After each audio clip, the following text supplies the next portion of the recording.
remove all the pains and all the hum and the gham with the recitation of the Quran. So understanding that this is a text of miracle. This is, you might have heard of a person called Karbala. Maybe not. He was a person who used to live in Qum, and this is a while ago, but his grave is still there near the Haram. If you ever get a chance to go to Qum, his grave is there. And the story of Karbala goes that he was an illiterate person. He didn't know how to read, didn't know how to write, and he was a farmer kind of a person. And one night, basically in his dream, he sees a dream where when he wakes up from it, he has the entire Quran memorized. So this is a person who can't read, who can't write. And when they used to put text in front of him, for example, they would take a book and put it in front of him, he couldn't read it. But what he could do, what he was able to do, is to point out in the entire page where the verses of the Quran were. And they used to ask him, you can't read. And he says, no, I see nur in these words. So understanding this for ourselves, practically, that the Quran is not just a text. There's miracles in it. And that is why there's so much emphasis for you and I to recite the Quran on a daily basis. For you and I to build a relationship with the Quran, whether it's through recitation or understanding it more, or contemplating it, and then eventually incorporating it in my life. The Quran has a very unique way of presenting its ideas. So it presents the principles. This is right, this is not, this is how Allah is, this is how you should see Allah, this is the wrong path, and so on and so forth. There's principles. But then it goes beyond that. And what it does, it shows you and I practically how those principles should be applied in life. All these stories of the prophets in the Quran, from the start, from Nabi Adam, from before him coming to this world, right, to the all the other prophets, Nabi Musa, Nabi Isa, the Holy Prophet sallallahu alaihi wasallam.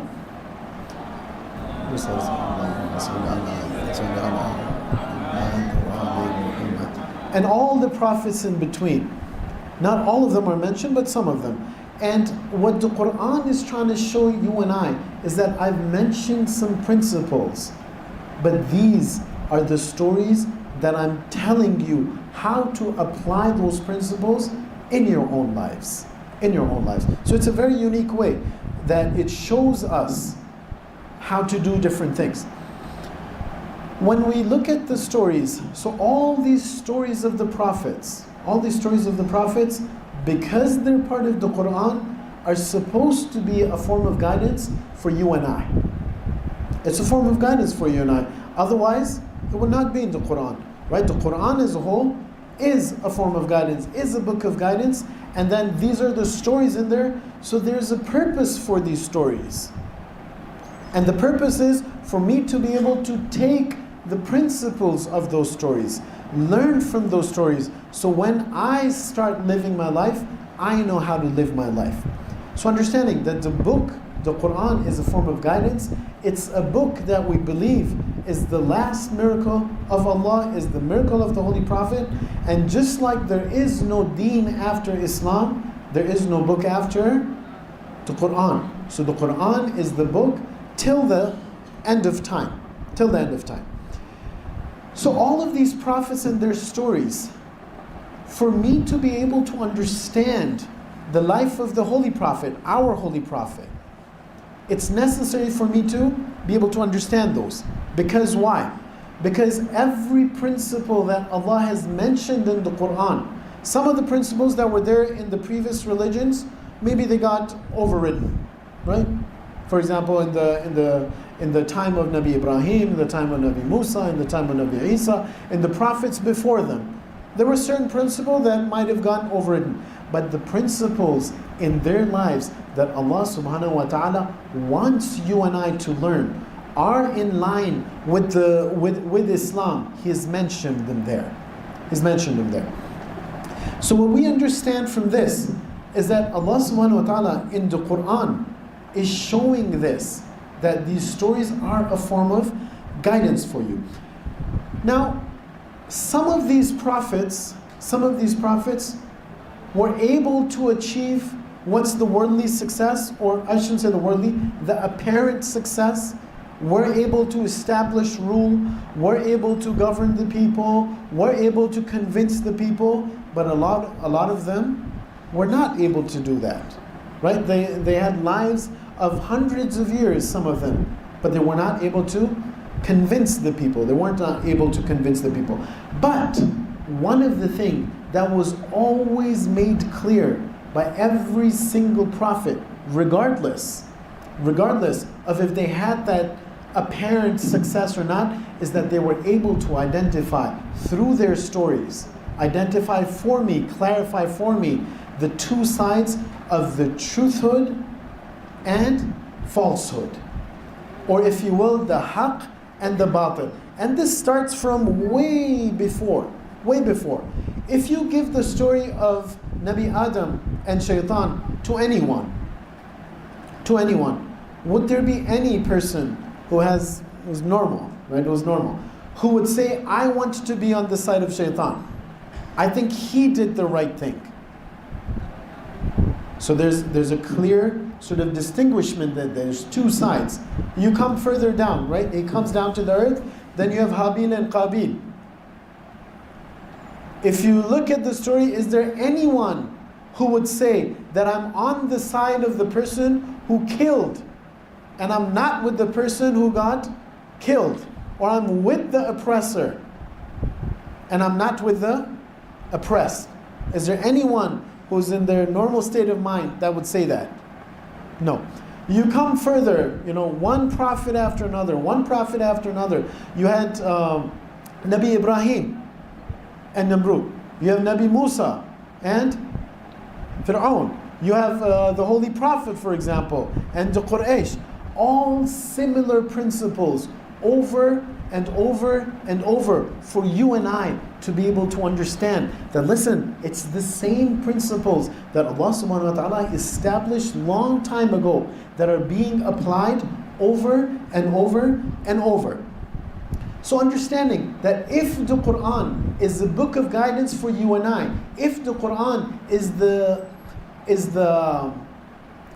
seal of the books, and it's for the Prophet who's the seal of the prophets, we understand that this is the message that will be till the end of time. We also understand from that all these stories that are in the Quran also applied back then. Not 1400 years ago. We're talking about thousands of years ago. And they still apply today. Do they only apply to 2024? No. They apply till the end of time. But guess what? We always think, Pakistan is where all these fitnas start. Guess what? There were some Pakistanis back then as well. Surah Qalam, Surah number 68, verse number 15. إِذَا تُتْلَى عَلَيْهِ آيَاتُنَا. When our verses were recited for them, قَالَ أَسَاطِيرُ الْأَوَّلِينَ. They used to say, no, these are myths of the previous people. These are stories of the previous people. So it is not, don't think that you guys are ahead of the world. That, in 2024, someone came up with this genius idea that no, these things are not connected. No. This happened a long time ago. Right? So whatever that now, alhamdulillah, we are able to come up with, that no, don't connect this with this, don't connect this with this. If they're completely mutually exclusive, different concepts, different ideas, they don't deserve a place in this discussion. Guess what? There's people who've done this before. So that's sad news for the Pakistanis, right?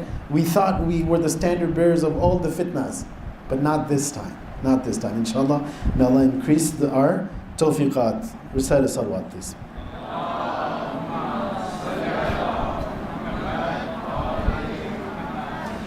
So now when we understand this, and we look from the other side, the creation of man, the way man was created, and the way we're created is that we have a soul and then we're sent into this world. Because we're in this world and we have a body which is material, therefore we're limited by time and space. Right? If you're material, you're limited by time and space. I was not there in this world, for example, 100 years ago. Although I'm almost close to 100, I'm pretty old. But not 100 years ago. I will not be here another 50 years. So I'm limited by time and space. But that is if I understand my world, if I understand my existence to be this material body.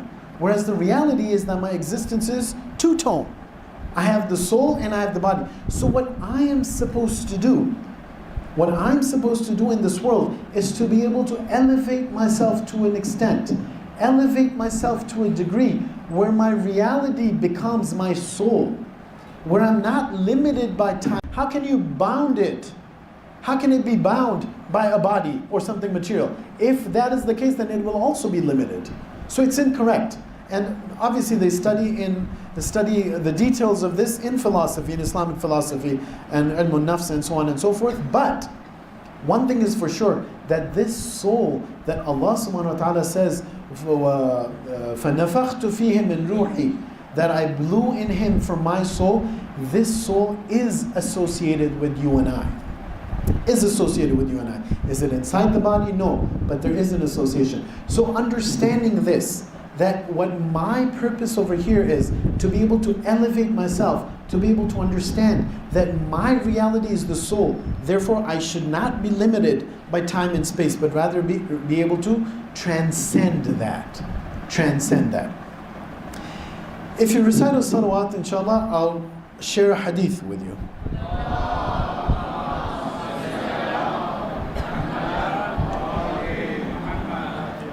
From Amirul Mu'minin alayhi salatu wassalam.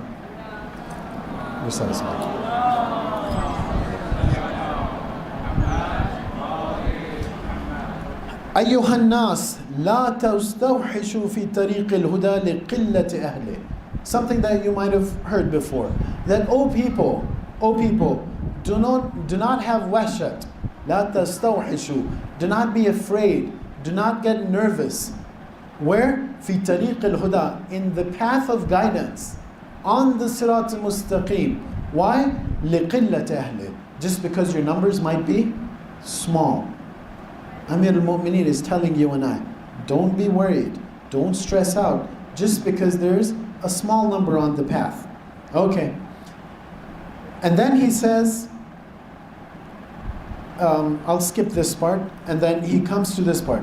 إِنَّمَا يَجْمَعُ النَّاسِ الرِّضَى وَالسُّخْطِ. The thing that brings people to understand Islam, how it's supposed to be, it's very discouraging. But Amir al-Mu'mineen is saying, don't worry about that. لَا تَسْتَوْحِشُوا.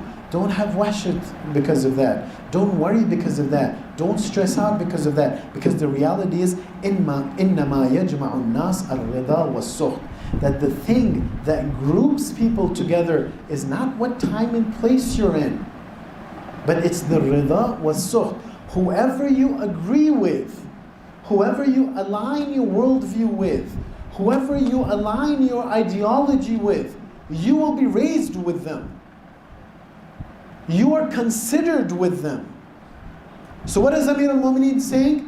He's saying, no, don't try to cut these sort of pieces of time and exclude them from what's before and exclude them from what's after. إِنَّمَا يَجْمَعُ النَّاسِ الرِّضَى وَالسُّخْطِ.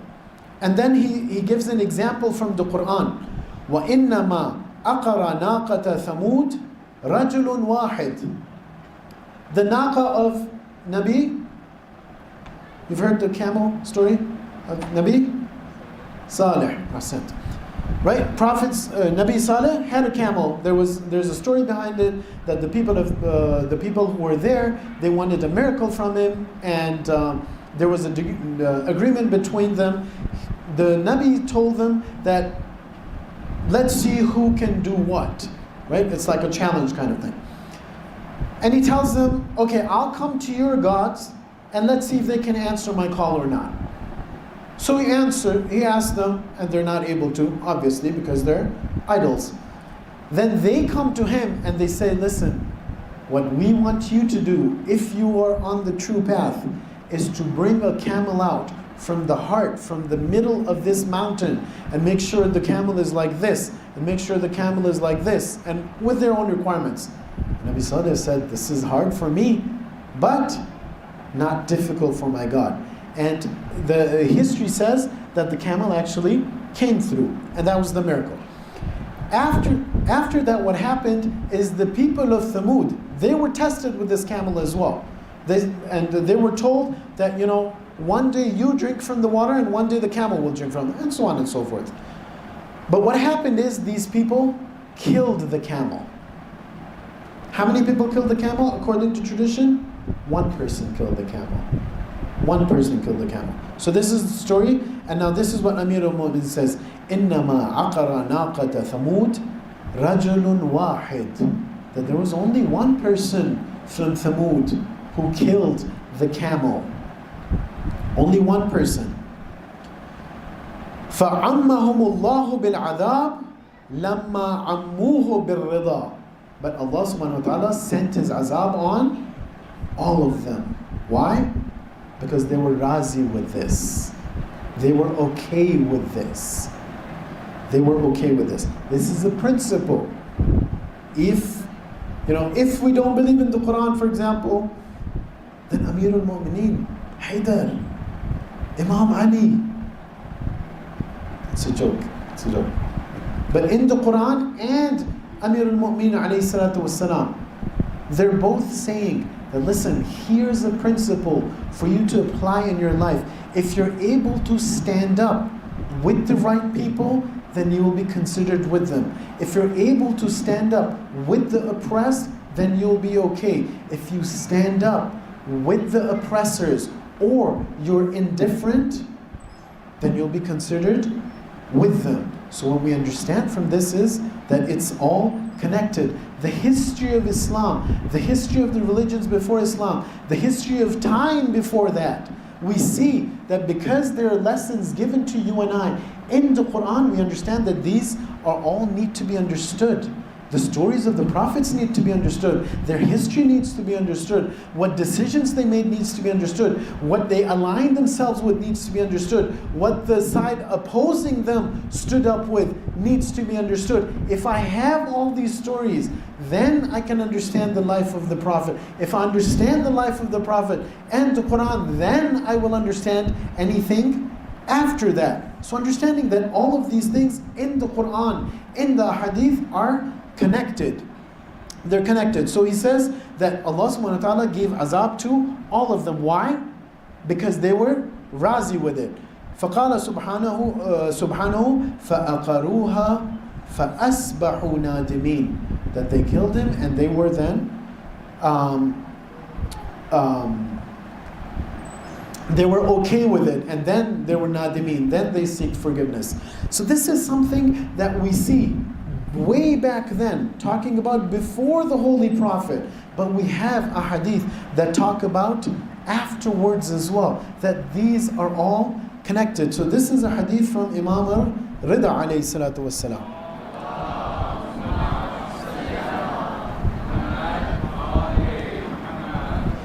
So someone came to the eighth Imam, and he asked him, he said that, Yabna Rasulullah, what do you say about this hadith that is narrated from Imam Sadiq?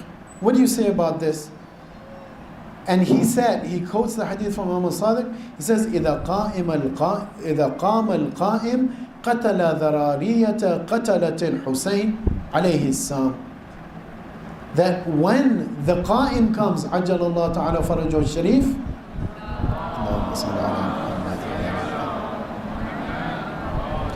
that he will kill either the descendants or the family or the partners or whatever you want to call them, that he will kill those people who are with the killers of Imam Hussein. And the person saying, how can that be? That was 1400 years ago. And now or at that point not 1400 years ago, but it was a while back. It was 100 years ago, for example. But how can it be? How can it be? They killed him back then. And then he's asking right there in present during Imam Rida's time. And he's asking about when? He's asking about the future, which will be more than 1400 years later. More than 1400 years later. And he's asking, how can that be? Yabna Rasulullah, ma taqul fil hadith. That when the Qa'im comes, he'll kill these people. And the Imam says, Huwa kadhalik. That's exactly how it is. Exactly how it is. And then he says, what about Allah subhanahu wa ta'ala? He himself says, وَلَا تَزِرُ وَازِرَةٌ وِزْرَ أُخْرَى. That no one will take responsibility of another person. Verse of the Quran. This is also a verse of the Quran. So, Yabna Rasulullah, I don't understand. You're telling me that he will come and kill the people who are aligned with the killers of Abi Abdullah? But the Quran is saying, وَلَا تَزِرُ وَازِرَةٌ وِزْرَ أُخْرَى. مَا مَعْنَاهُ. What does this mean? So Imam says, صَدَقَ اللَّهُ فِي جَمِيعِ أَقْوَالِهِ. Yes, that's true. Allah is truthful in all of His saying. لكن ذرارية قتلة الحسين يرضون أفعال آبائهم. That these people, whether it's the lineage or anyone who's aligned, they are razi. They're okay. And we understand from some of the ziyarats, they're indifferent to the qatl of Abi Abdullah, to the slaughtering of Abi Abdullah in 61 Hijri in Karbala. They're okay with it. وَيَفْتَخِرُونَ بِهَا. And they're proud of it. And here's the principle, right? Principles in the Quran, principles in the Hadith. Principle. وَمَنْ رَضِيَ شَيْئًا كَانَ كَمَنْ أَتَاهُ. Anyone who is razi with something, it's as if they did it themselves. It's as if they did it themselves. وَلَوْ أَنَّ رَجُلًا قُتِلَ فِي الْمَشْرِقِ. And if a person is killed in the east, and there's another person in the west,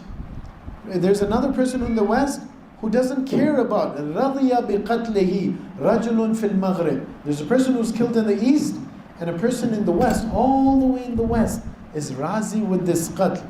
لَكَانَ الرَّاضِي عِنْدَ اللَّهِ عَزَّ وَجَلَّ شَرِيكَ الْقَاتِلِ. The one who is razi with this, the one who is okay with this, they heard about something happening far away, but they're okay with it. They're okay with it. The Imam is saying they are sharik in the qatl. They're sharik in the oppression. They're sharik in the murder. وَإِنَّمَا يَقْتُلُهُمْ بِالْقَائِمِ إِذَا خَرَجَ لِرِضَاهُمْ بِفِعْلِ أَبَاهِمْ. So then he gives this principle and he says, therefore, he will kill those people because them being razi with the fi'l of their forefathers, where they killed Abi Abdullah alayhi salatu wassalam. So these are, brothers and sisters, principles that we see in the hadith, we see in the Quran. This is one of those things that is so obvious that when you hear anything other than that, that's what confuses you. That's what confuses you, right? And then I don't know what the purpose is. Maybe there's, I don't know, an agenda. Maybe there's books. Maybe there's I don't know, money involved. Maybe there's YouTube likes involved. That's the most precious things nowadays, right? How many likes do you get and how many views do you get? I don't know. I'm being honest, I don't know what's behind it.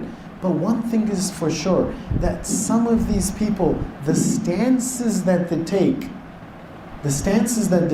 cannot be understood in the light of these ahadith, in the light of the principles of the Quran, in the light of the methodology of the Quran. Right? And then there's fallacy after fallacy after fallacy, mughalita after mughalita after mughalita. Why do you call that this is the Muslim of the time? Why do you call him the Hussein of the time? Why do you do this? Why do you do that? Right? And then, because it's, you really have to present it, okay, where is the proof? Muslim had a letter from Imam Hussein. Where's your letter if you're the Muslim? Is there any way? Is there anyone who's saying, yes, this is just like Muslim ibn Aqil? Or are they saying it metaphorically? It's something that even the youngest of children over here understands. So that's what confuses me. Do these people not understand this? Do they have a special reason for it? When you say this is the Muslim of the time, it does not mean that this is, the cousin of a ma'soom, who's the son of the brother of a ma'soom, and so no, it just means that this person is aligned. No one claims that this is 100% the same thing.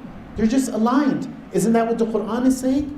The Quran is saying, whoever is aligned, isn't that what Amir al-Mu'minin is saying? Whoever is aligned, isn't that what Imam al-Rida is saying? Whoever is aligned, they will be grouped in the same way. This is a person who's aligned with them. Not 100%, not 80%, not 20%, 5%. 5% for argument's sake. What's your point? What is the point that you're trying to make? That no, disconnect everything. Disconnect everything. Either that or playing with the simplicity of the awam's minds. Playing with their emotions. That no, this cannot be Muslim. Okay, don't call him Muslim. Call him kafir. I don't care what you want to call him. Is he aligned along those principles that Muslim ibn Aqil was aligned? Is he aligned along those principles? Aligned with those principles that Abi Abdullah alayhi salatu was aligned with? If so, then the grandfather Amir al-Mu'minin is saying, إِنَّمَا يَجْمَعُ النَّاسِ الرِّضَى وَالسُّخْتِ. That these will be aligned with them. These will be mentioned with them. And unfortunately, people also kind of fall into these traps. Clips after clips, forwards after forwards, TikToks after TikToks, YouTubes after YouTubes. Now the new thing, I just got into Pakistan yesterday, but the word is that the new trend is that you separate everything. What's happening in Palestine, what's happening in Gaza has nothing to do with Karbala. Really? Is anyone claiming that these are the descendants of Abi Abdullah? If there's anyone who claims this, please let me know. Because I've never heard that. Is anyone claiming that these people are the ma'sumin now? No. Is anyone claiming that these are the inheritors of the world? No. All people are saying that, listen, the principle that Amir al-Mu'minin mentioned, that listen, stand with the oppressed, stand against the oppressors, that's what we're going to do. These are people, are they kafir? You see them, and let's see if anyone over here can go back to their house. Anyone over here, including myself, definitely first and foremost, go back to their house. God forbid, you go back, your house is dust. Your entire family is under the rubble. Your entire bank account is gone. Your car is gone. Your house is gone. Your family is gone. Your everything is gone. Let's see how many people can go see that, and the first thing that comes out of their mouths is Hasbi Allahu wa ni'mal wakil. That Allah is sufficient for me. Allah is sufficient for me. Verses of the Quran. These people, when they see their entire family slaughtered, they recite the verses of the Quran. Verses of the Quran. No, they're not in the wilayat of Amir al-Mu'mineen. No, they're this. No, they're that. I don't know. It's a new thing every time. New thing every time. Right? We're trying to keep our azadari pure.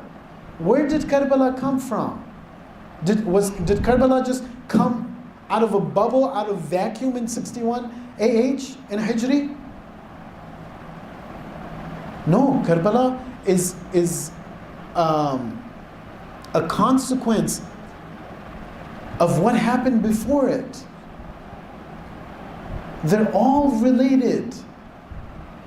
The same principles that were mentioned before the Nabi came, before the Holy Prophet came, in the stories of the other prophets. The same principles that Amir al-Mu'mineen applied, the same principles that the Holy Prophet applied, the same principle that Imam Hassan alayhi salam applied. They didn't do what they felt like.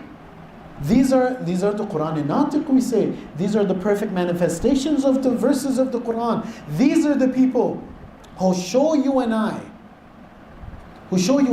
how to live that life. The Quran is saying in Surah Tawbah, Surah number 9, verse number 24, قُلْ إِنْ كَانَ آبَاؤُكُمْ وَأَبْنَاؤُكُمْ وَإِخْوَانُكُمْ وَعَشِيرَتُكُمْ وَأَزْوَاجُكُمْ, and so on and so forth. It's saying if any of these things, your father, your mother, your brother, your sister, your husband, your wife, your family, your entire tribe, the money that you've collected, the business that you're scared of, the houses that you're so comfortable in, any of these things, أَحَبَّ إِلَيْكُمْ مِنَ اللَّهِ, if any of these things are more dear to you than Allah or His Prophet, وَرَسُولِهِ, or jihadin fi sabilihi, or jihad in His path, فَتَرَبَّسُوا حَتَّى يَأْتِيَ اللَّهُ بِأَمْرِهِ, then just wait and see until Allah sends His command. Verse of the Quran. Is this not what you see Abi Abdullah alayhi salatu wasalam doing?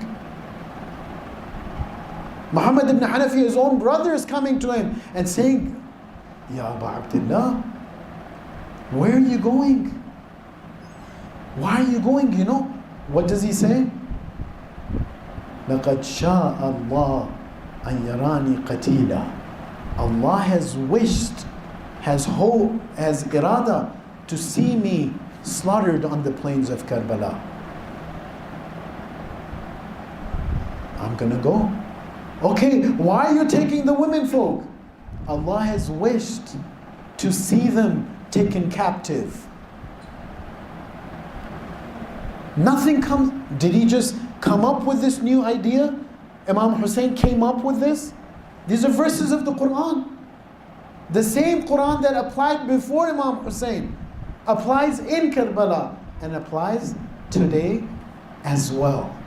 Applies today as well. It's the same Quran, same ahadith, same principles.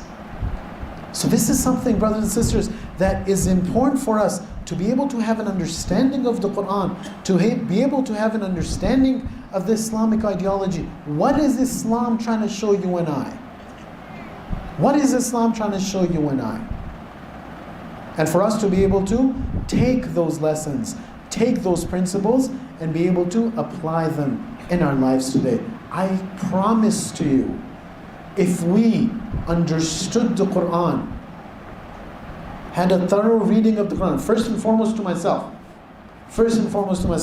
if I had a thorough reading of the Quran, a thorough understanding of the Quran, most of the issues that are going on today, most of the fitnas that are going on today, most of the oppressions that are going on today, I would be able to give an answer, would be able to find the solution with the principles mentioned in the Quran. With the principles mentioned in the Quran. So it's my fault that even the first surah, the second page of the Quran, I don't take it seriously. ذَلِكَ الْكِتَابُ لَا رَيْبَ فِيهِ هُدًى لِلْمُتَّقِينَ. هُدًى لِلْمُتَّقِينَ. If you want guidance, then this is the place to come. And the Quran says, وَمَنْ يَتَّقِ اللَّهِ يَجْعَلْ لَكُمْ فُرْقَانًا. You practice taqwa, you come on the path of Allah subhanahu wa ta'ala, He will give you the ability to be able to make these decisions. He will give you the ability to be able to distinguish between right and wrong. I'm not even close to the Quran. I don't even know what's wajib and what's not. I don't even know what my responsibility towards Allah is. How can I become someone who practices taqwa? The simplest definition of taqwa is someone who understands what Allah wants and understand what Allah does not want and tries their best to act according to it. And the Quran itself says, إِنَّمَا يَتَقَبَّلَ اللَّهُ مِنَ الْمُتَّقِينَ, that Allah will only accept any actions, only accept from the muttaqeen. only except from the muttaqeen. So understanding that this is something that's a necessity. It's not one of those extra credit things. Time milega to taqwa bhi karenge. These are things that are essential for you and I to be able to survive in this world, for you and I to be able to pursue that ultimate reason and the ultimate goal that you and I were created for, inshallah. So what we understand is that the principles of Islam are principles that were always there and will always be there. The Imams are saying, the Qur'ans are saying that this is the criteria. Whoever aligns with these principles will all be together. You elevate your souls where you're not limited to your time and space. Don't we have this concept of raj'at? Don't we have this concept of the Imams coming back? Don't we have this concept of Imam Hussein and this and that and all of this? And will the mu'mineen come back? Yes. Just the mu'mineen, not the ones who called themselves the mu'mineen. The mu'mineen based on the definition of the Qur'an. The definition of the Qur'an. Those are the people who are able to elevate themselves. Those are the people who are able to transcend time and space, where they align themselves with the principles, whether it's the people before them or the people after them. Right? The Imam, inshallah, will come. Will inshallah come. What if I'm not there? Am I a failure in life? So everyone who passed before us, mu'mineen, ulama, shuhada, whoever, they're failures in life because they weren't able to stand with the Imam? No. It depends on if they were on the path of the Imam, if they were aligned with the principles of the Imam. If that was the case, then they will, inshallah, be with the Imams. Sallallahu alayka ya Aba Abdillah. Sallallahu alayka ya Syed.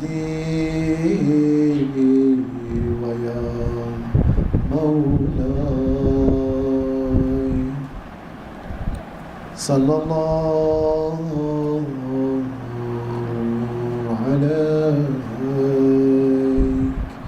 ya ayyuhal madlum. On the day of Ashura, after Imam al-Husayn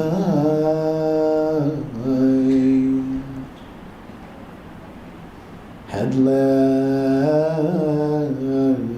this world, the Mal'un gave two orders after the Imam had gone. The first one was, who was going to trample the body of Hussein?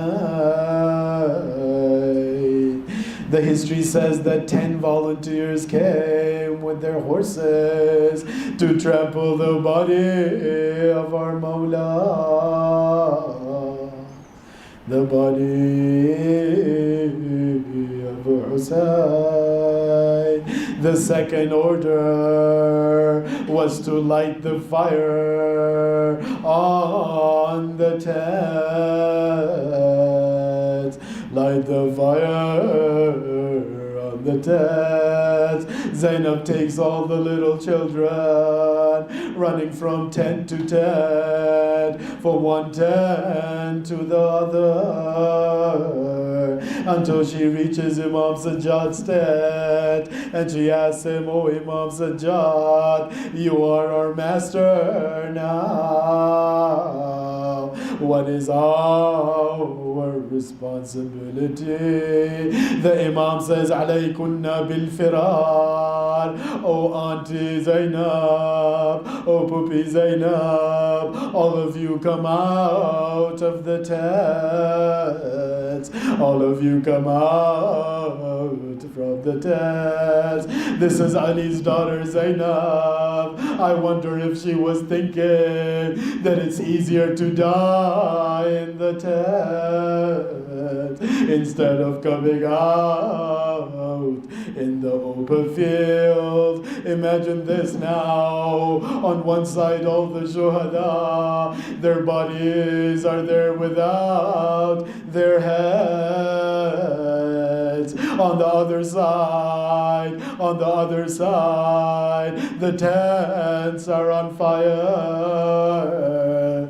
The Mal'oons are attacking. They're attacking with their horses. Just imagine the little children. Every child they saw, they would either slap them, they would pull their earrings out. The children running from here to there, horrified with the trampling horses,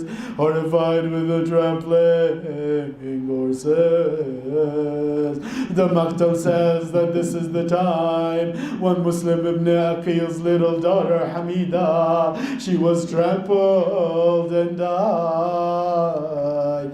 She trampled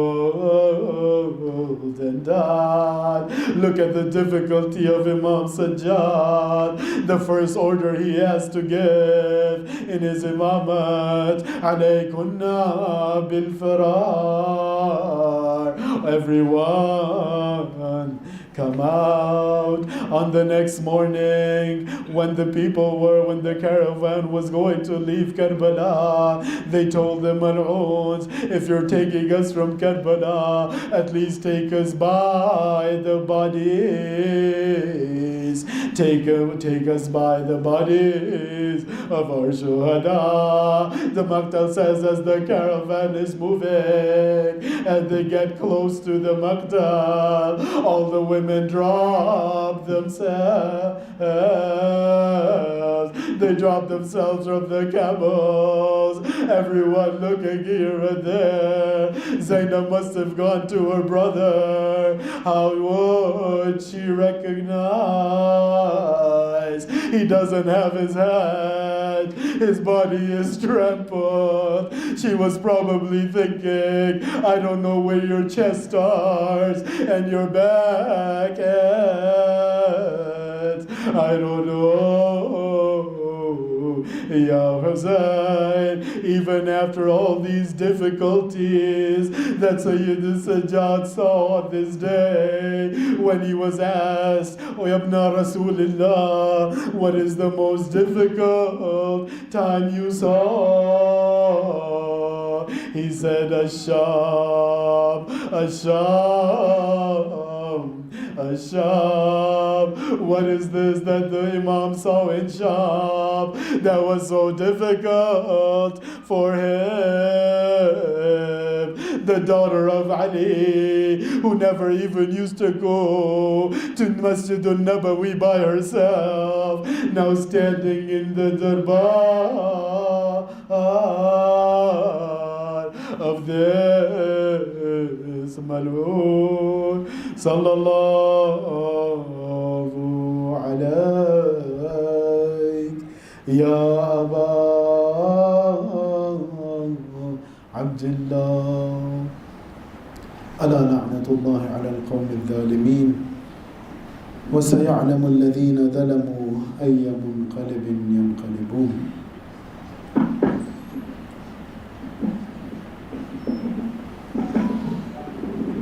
बावाज़ बुलंद सलावत।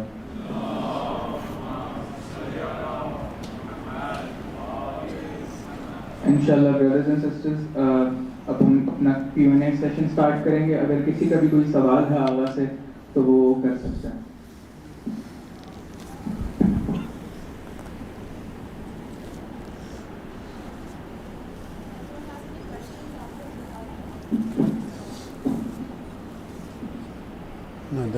वो सिर्फ announce कर रही थी कि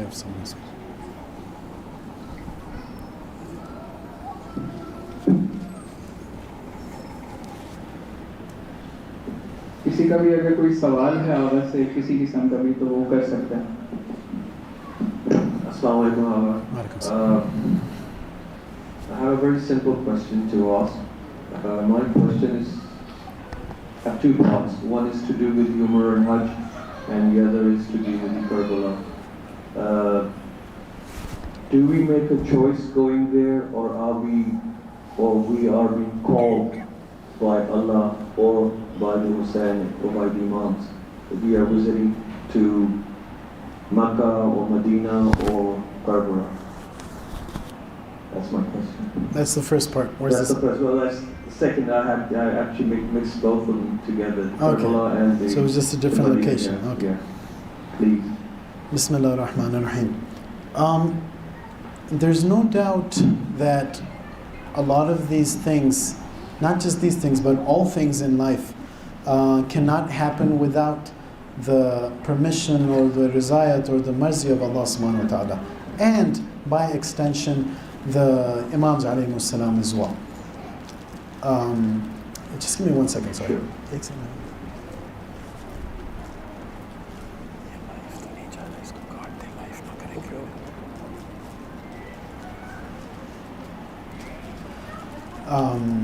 Yeah, so there's no doubt about that. But does that